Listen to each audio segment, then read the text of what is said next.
নতুন একটা ফিডব্যাক সাথে কোথা থেকে আসেন আপনি? মধ্যমগ্রাম থেকে। তো এখান থেকে কি করে জানেন ল্যাপটপ পাই এখানে? আমাকে একজন সে এখান থেকে নিয়েছিল ল্যাপটপ, সেই আমাকে বললো, অ্যাড্রেসটা দিল যে খুব ভালো এখানে।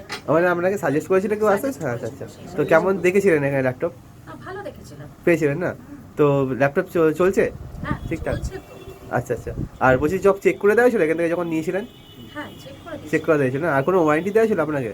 হ্যাঁ, ওয়ারেন্টিটা তো দিয়েছিল, ভুলে গেছি আমি। কিন্তু বলে 1 বছরের কিছু একটা। 1 মাসের রিপ্লেসমেন্ট ওয়ারেন্টি থাকে আর 1 বছর সার্ভিস চার্জ ফ্রি থাকে, ডিসপ্লে কিবোর্ড বাদ দিয়ে থাকে। হ্যাঁ। তো বলছি যে আপনি যখন এসেছিলেন পারচেস করেছিলেন তো তখন তো গিফট দেওয়া হয়নি মানে আপনাকে, না। তো আজকে গিফট দেওয়া হচ্ছে না আপনাকে? তো দিদিকে আজকে গিফট দেওয়া হচ্ছে একটা ব্যাগ, একটা পাউচ, একটা মাউস, একটা ক্লিনার, একটা মাউস প্যাড, একটা চাবি রিং আর একটা কিবোর্ড কার্ড। তো বলছি দিদি যেখান থেকে আসে মানে মধ্যমগ্রাম থেকে, মধ্যমগ্রামের ওখানকার লোকজন বা আশেপাশের লোকজন কি বলবে আমাদের সম্বন্ধে? না, এখানে আসলে সে সার্ভিসও পাবে এবং তাদের ভালোও লাগবে। গিফটগুলো পেলে তাদের সবারই ভালো লাগবে। গিফট পেতে কার না ভালো লাগে। হ্যাঁ, তো দিদি আজকে গিফট নিয়ে যাচ্ছেন, তো দিদি অসংখ্য ধন্যবাদ, আবার আসবেন।